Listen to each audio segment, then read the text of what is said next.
And so now we are going to look at the trends for the future, innovation trends. We're going to hear Chivi Chavez, who defends innovation, and with people being in the center of everything. Forecaster, and this means I create and envision scenarios for organizations to keep on their radar to understand what's coming, particularly those innovations that will shape how we do business. So I want to start this 15-minute lightning keynote talk not with a slide listing all the details about my background that you probably already know, but instead I want to tell you two fascinating facts about something that's universal to all of us. How do our minds work? And this is because apart from focusing on digital innovations, I also look a lot at neuroscience or brain chemistry, because that truly does shape business outcomes and business decisions. The roots of innovation and ingenuity really come from human behavior. So it turns out that your brain is capable of operating at or running at the same speed or faster as that of a Formula One car. That is 268 miles per hour. I mean, that's really impressive, right? My second fact for you is that research shows you and I have far more conversations, 6 times more, in our minds with ourselves than we actually do out loud with others around us. And if we capture even 1/5 of these racing thoughts, remember the Formula One car, or these different dialogues we're having with ourselves, this has been shown to really boost our creative potential, our ideation, if we found a way to really capture those ideas. Right, so let's quickly look at what we can expect to hear today. First, we'll look at digital transformation and the ingredients of successful programs here. Then we'll look at our first breakthrough area, adaptive AI. We'll move on then to the evolution of the connected world, and I'll close out this talk with some tips for you on ways to think like a futurist. Right, so let's think about change, about transformation. What elements make a transformation program successful compared to the programs that don't succeed? And 60% of digital transformation efforts fail or stall, they just don't work out. So first, we need to break down a very wrong assumption that I think we've held for many years, and that is that digital transformation is just an IT challenge. It's just for the CTO and his or her team to handle. Because you see, we absolutely need to focus more on human capital, not just infrastructure. And we might think this is really logical. It's happening all the time in organizations, right? That people are focusing more on the talent pipeline, on the human capital, not just at the software. But research suggests that close to 65% of organizations are still looking at digital transformation as just an IT exercise. They're really not putting the people element back into it. The second success factor from the analysis I've conducted is that those organizations that focus on not just the digital economy, as much as I'm a big champion and advocate for the digital economy, we've also got to look at the moral economy. Now, what do I mean by this? Ethics or morality might sound like a philosophical concept, but it isn't. What is meant by this is organizations showing that clarity, that action on ethical values and their responsibilities to the communities in which they are operating. Whether it's offering employment opportunities, whether it's training programs, whether it's supporting local community initiatives. And this thought is reflected in a guiding framework that you'll see on screen now. I send this out to organizations often to show how all these factors that I'm discussing are absolutely interconnected for your customers, your internal talent, and more. Digital and scientific innovation must take us not just to Industry 5.0, but absolutely leading to Humanity 5.0. So let's look at the first innovation area now. And here I want to play a really amusing video. I believe in using humor to really drive home factual information. This is an advertisement, and it illustrates with a bit of humor what happens when our systems that are meant to be really smart, like a smart home, just don't understand human behavior and the way we speak, the way they should be doing this. So let's have a watch. Playing jazz. Playing jazz. Smoothie. Making smoothie. Calendar. No meetings today. Remember, dentist at 9:30. Fire off. Fire off. Open door. Door open. And we're gonna do one more. Oh yeah. Open door. Wrong voice command. Open door. Wrong voice command. Open. Open door. Repeat that. Open door. I didn't understand that. Hey, open door. Play on the floor. Get over the door. Open the door. Wrong voice command. Error. Hey, William. With a rock. Open door. Open door.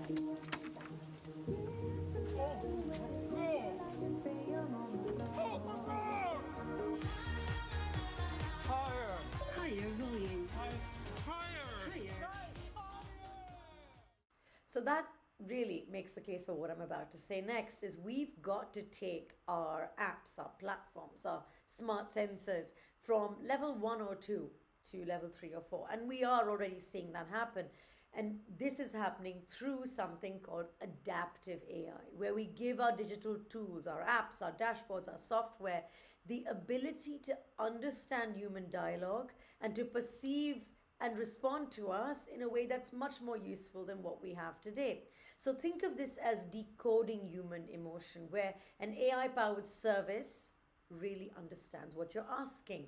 Now, this could be a virtual assistant, such as Siri or Alexa.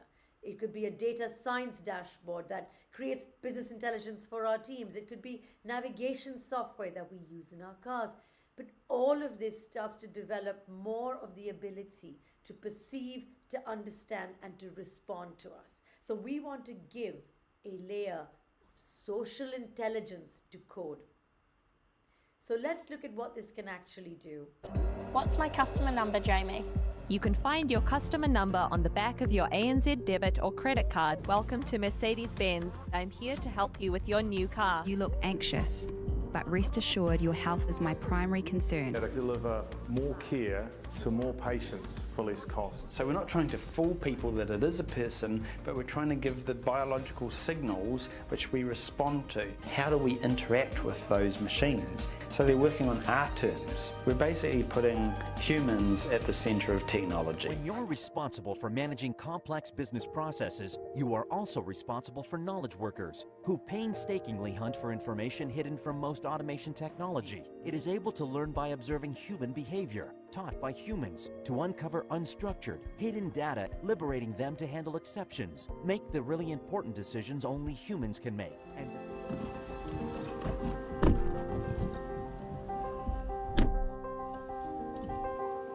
take us home. Caro, I will drive. What you just saw were a few really powerful examples. Customer engagement with enhanced bots that are available 24/7 when your staff aren't available outside of 9 to 5, and they are able to pass it on to a person during the working hours as well. The next is a business intelligence tool that you saw. It tries to learn from how you work. You know, what importance do you give to certain pieces of information? What do you allocate as a priority? And these adaptive AI systems will be designed for the fact that we are all knowledge workers. We're pulling our information from 10 different sources, taking up so many hours per week. And if a tool can actually help with that, then we do really well from that. So now let's look briefly at the Internet of Everything. When we have the firepower from high-speed connectivity and pairing it with different technologies, what we're trying to do is connect our places, our people, our skills to be transmitted across the web. So let's look at a few illustrations of this. First, let's take an area of our lives that impacts so much of our day-to-day experience, and that is our cities, the everyday ecosystem when we walk out of the door. Here we are developing the ability to prevent issues before they become a problem by using digital twin models. Imagine if you could have an exact digital replica of your body, if you could test all types of fitness exercises and activities and be sure what the results would be without actually doing it in real life. Very helpful.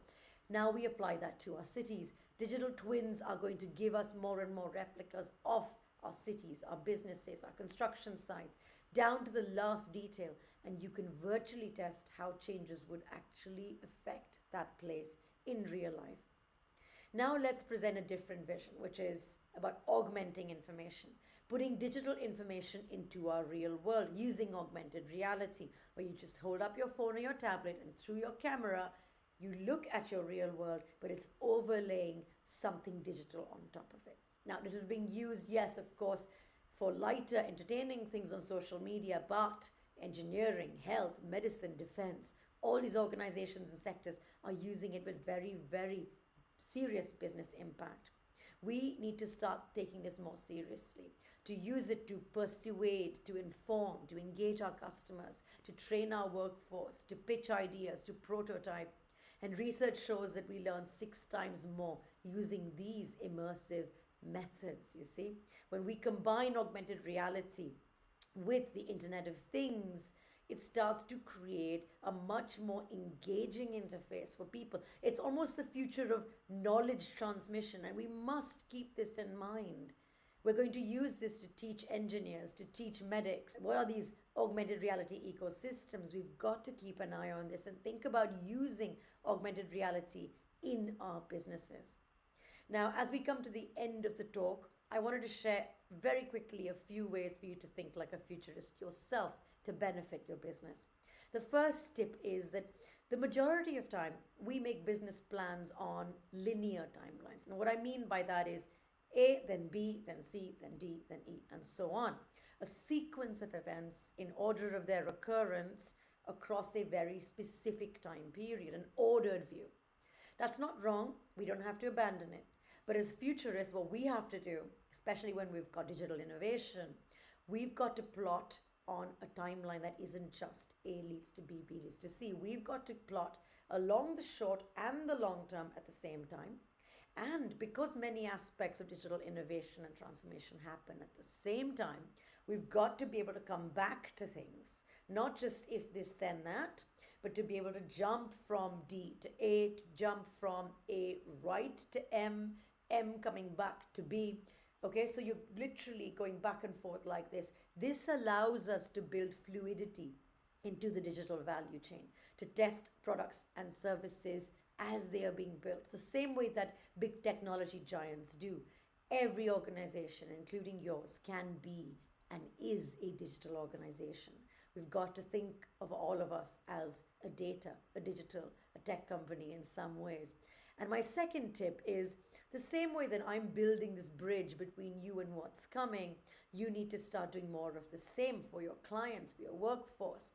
So to be able to actually think like a bit of an inventor, you know, the gap between us and the front of our organization gets wider as we become more senior. But inventors stay involved, right? They create their products, they roll their sleeves up, they see firsthand what are those issues that need solving with the digital innovation and the transformation. And this will allow us to grow our appetite for some more experimentation. My final words are that the future isn't some far off scenario. Tomorrow is actually today. Today is shaping what's happening the next day. So the future is actually now. You know, I spoke earlier about tapping into our creative potential. The founder of Atari video games, someone called Nolan Bushnell, said, everyone who's ever taken a shower has a brilliant idea in the shower, right? We all do. It's the person who gets out of the shower, dries off, and does something about the idea that actually makes some difference. So, my final words, shower often, dry off fast, and take action on those really great untapped innovation ideas and thoughts that will help you pave your way in your contribution to innovation and to making your organization bigger, better, faster, stronger, and of course using all of this in a more meaningful way and keeping people at the heart of digital progress. I'm Shivi Jervis. Thank you so much for listening.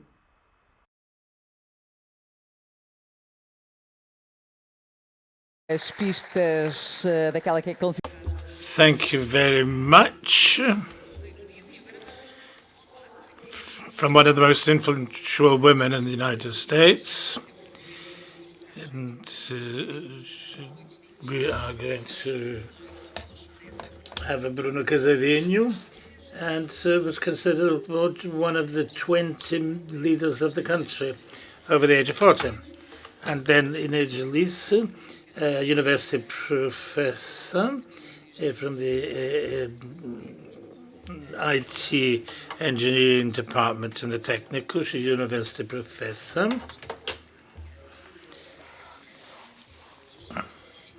And the co-director of the program CMU. And this gives, so we have a privileged vision of what happens in the area of innovation. Welcome to you both. We've had the intervention from this a woman who brought us many ideas, always focused on people. And so I would like you to comment on a sentence. I thought it was curious. Not that she didn't say it, but when I was preparing myself for this debate, I thought it was had to do with this topic. So numbers emerge because we invest in people, and only with this investment can we reach innovation. Inês. Thank you very much. Well, obviously, there's a key point in my personal case, working with the new people, young people, who we give training, and so with the perspective of research and partnerships with the University of the United States from our potential, our people, and talent.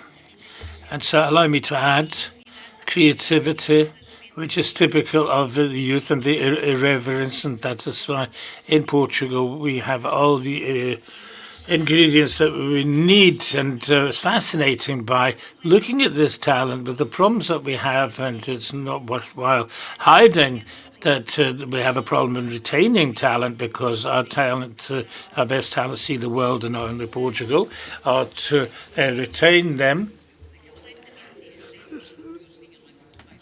So they're much more nomadic. They wanted to see the world. And so with COVID, they've seen the reality that they can be in Portugal working for companies abroad. So we have this problem of talent, although they have the perception that digital is the future, and the technology is engineering is in the future. So it's up to us to attract this talent. And I was talking to Bruno a while ago. That we have to go to the children who are in primary to create interest, which actually sometimes starts with maths, and which is so well known. And so we have to recruit all our base here, and so we have a problem in terms of diversity, because girls normally at the age of 10, 12 years old, maths is no longer the main interest. We also have a cultural aspect of it that has to be changed. This is when we have a recruitment basis at the age of 18. It's interesting. I'll ask you in a minute, Bruno. But it's curious because we go to the technical university, the engineering courses, the industrial chemistry, have girls. My older son is in the technical university. Said, look, there are no girls. So that's why did the course, and last century the percentage of girls is the same as we have today. Nothing has changed. Last century and this century. Well, let me hear Bruno with a comment on the sentence that I started with, which has got obviously linked to what our speaker addressed. Now let's have the fact that 85 million people are missing in the area of technology. It means that we have more talent. So if you allow me to sum up everything that we've already heard here and the excellent approaches, and from I would say the following. So the drive for innovation is going to be based on 3 pillars. So the exponential that semiconductors, where there is a kind of semiconductors in the world. That is, if we want to order a car, the lead time of this car will take 6 months, and then we have the part of the communications that allows these sensors go to the cloud, and we have 5G, which is reaching Portugal and will allow us to be faster, and we'll have more information, and we have computational capacity where we have the applications and the AI algorithms, and so what to do each task. And then there's the backbone, which is software. We have a software embedded in semiconductors. We have software in the latest generation networks. 5G is going to allow us to do slicing of the network, and it's not the hardware, it's the software that's going to allow for this. And then we have the computational aspect, which is with the algorithms and the applications and the software in all businesses. There's, all products have an application associated with it today. And where does that take us to? And that is the pursuit of the development of code lines in all business, which is greater than the human capacity to produce those same code lines. Now, I can give you an example. A modern car today has, about 100 mil code lines. Some people say 150 million. And so the evolution of the code lines for autonomous cars means that this number will be multiplied by 3. So it will be a more complex product that we will have based essentially in software. That is 70% of the car. A car will be made of software components, and then talent. Now, do we have enough talent to do this? No. When you say we, are you talking about Portugal? The whole world. I'm talking about the whole world. There are these producers, Dr. Paulo Portas mentioned all the major players.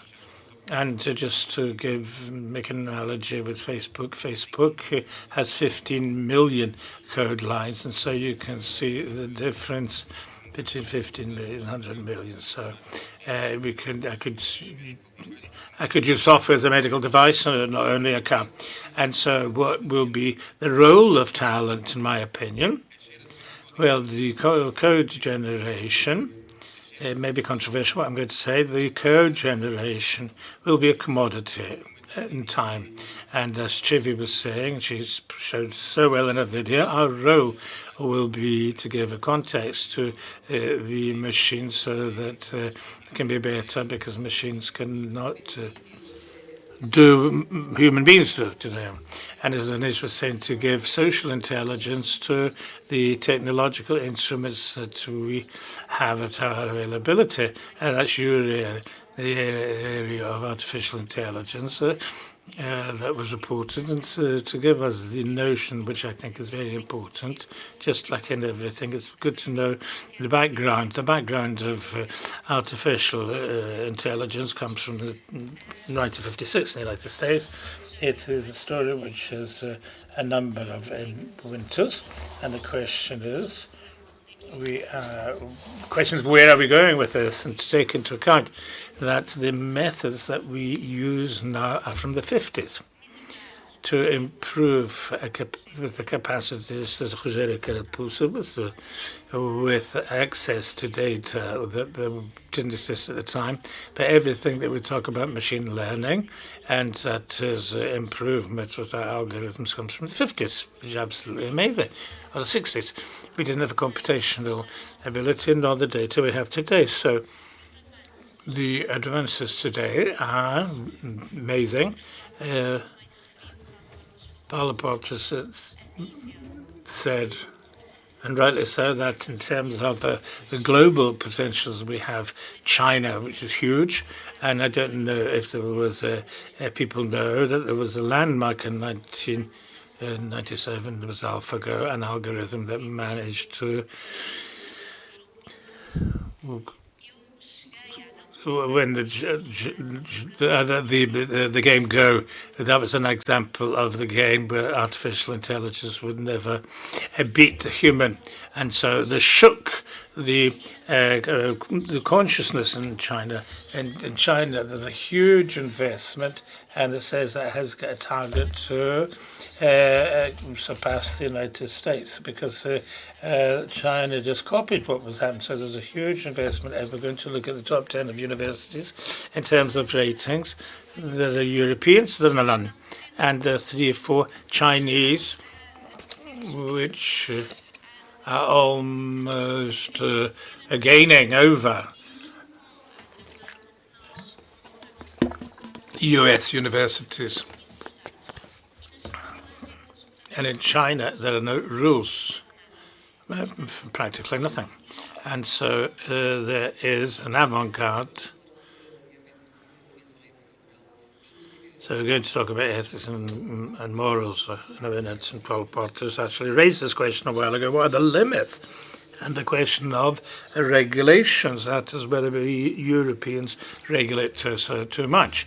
But there's always this ethics or moral dimension that have to be taken into account. Now, Bruno, and now the pandemic and the war have accelerated these technological innovations. In your opinion, what were the sectors which benefited more from this acceleration and these technological innovations? If you can think of any. I would say that all digital, just as Mr. Paulo Portas mentioned, digital allows for major investors in R&D manage to make their choices, that is, in terms of where they're going to have their production centres, of where we have the intelligence of the products and services. And so these companies can make this strategic management. Now, all these big spenders work in the global scale, and I think Portugal may have.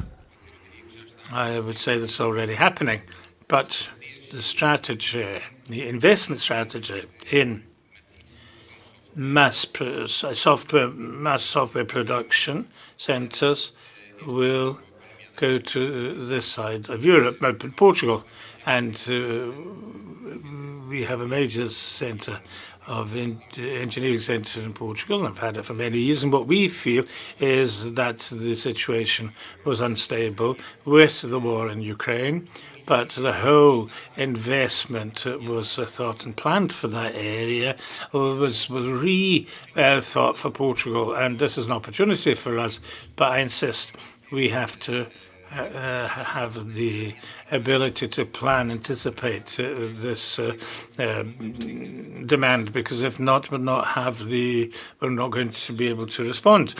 It's Carlos Moedas said the number of new investments that are emerging in Portugal is not a novelty. It is excellent news, but we have to have the capacity to meet this, and the skilling and upskilling that exists in Portugal are not going to be sufficient to meet this demand. And so I insist that our role is to go from a country of service providers in this area to a generation of products that can automate the code generation. One of the unicorns that was mentioned this morning has the same business model, but for IT applications, but not for software product development. And I think that once again, the American companies are winning the race. The cost of the software is extremely high because the value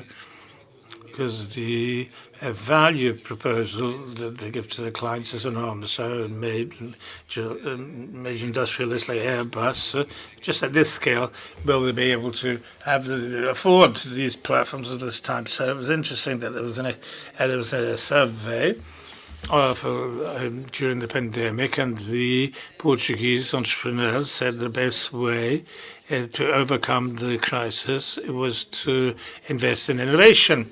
And so if we look, for example, at this European bazooka, and so when we talk about innovation, artificial intelligence and opportunities, and the fact that there is the war in Ukraine, now, are we investing and looking at the opportunity that can emerge here and accelerate further things to make sure that they happen and go beyond the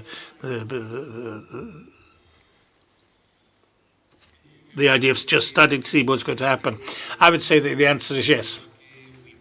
I think that the impact that the pandemic had on business was not the same in all industries. There were some industries, for example, those, and I'm going to give an example. The bank sector had a digital transformation plan, and it was going to try to bring clients from the physical platforms to digital platforms, and then it was the clients who wanted this, and so now we have be able to have a totally digital renewal of your citizen cards. That was a novelty that appeared during the pandemic, which continues. I think that there was a great deal of generation change. And I think that this will be the mindset of the product for the future. Now, the morals and ethics with regard to the same questions. What, in your opinion, are the borders of technology and artificial intelligence? Because quite often there's a question of creativity. There are times where that, in order to get there, there doesn't seem to be any kind of limits. That to be you're alone, and you don't look at the limits. Of course, we should look at this, but I normally make a parallel with what we have in medicine. That we know the dangers they have, and we know the impact that this have on the treatment of diseases. But we have to see this as an opportunity, even if there are rules. Now, there is an idea that artificial intelligence has to be responsible. We have to have a notion of the impact. And so, for example, the university curricula tend to have this ingredient, this specific subject. And you see in Europe began this year for computer science, there's a subject which is justice, equity, diversity, and inclusion. And this is taught in universities. And this is an initial experience that is in the forefront. And so any IT professional has to have this notion that is so well illustrated in these 4 letters. Another aspect that has to be taken into account, a revolutionary PhD. And for example, when I look at university, I think of what is going to be the future. There is a PhD in social computing, which is the idea that to solve problems for society and the impact on society. And in terms of research, the projects that we have, half of them, those that are core and important in terms of IT, electrotechnical engineering, where exists the heart of what will come later, but most of them are multidisciplinary. So what will come later? So, well, I think what's going to come later is that we're going to understand the limits, and this is historic. And as Rogério Carapuça mentioned about the expert systems, it seems that everything was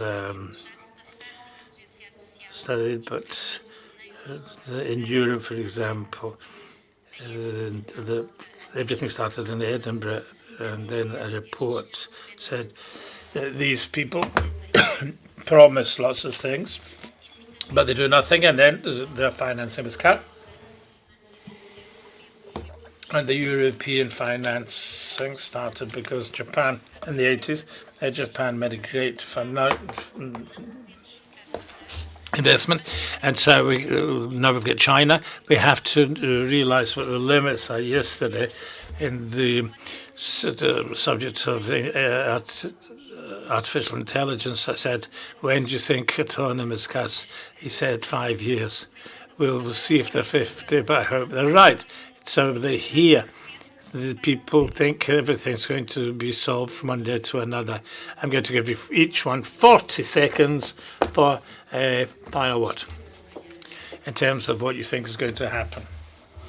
I'm going to take advantage of this opportunity to talk a little bit about the impact that 5G can have in this transformation, because I think that 5G is not only just another generation of mobile communication, but it is the biggest innovation platform that we'll have now and in the future. Now, why am I saying this? Because just like in 3G and 4G, innovation comes from industries. And who brought innovation to 3G was Apple and Android, with the ecosystem of applications which allowed many companies to develop their businesses. It's not going to be very different 5G, and that's just, we need to create an ecosystem where we work together in the generation of this platform innovation, which will allow us to move forward. And so I hope is that we, the technological industry in Portugal, together with the industry that will be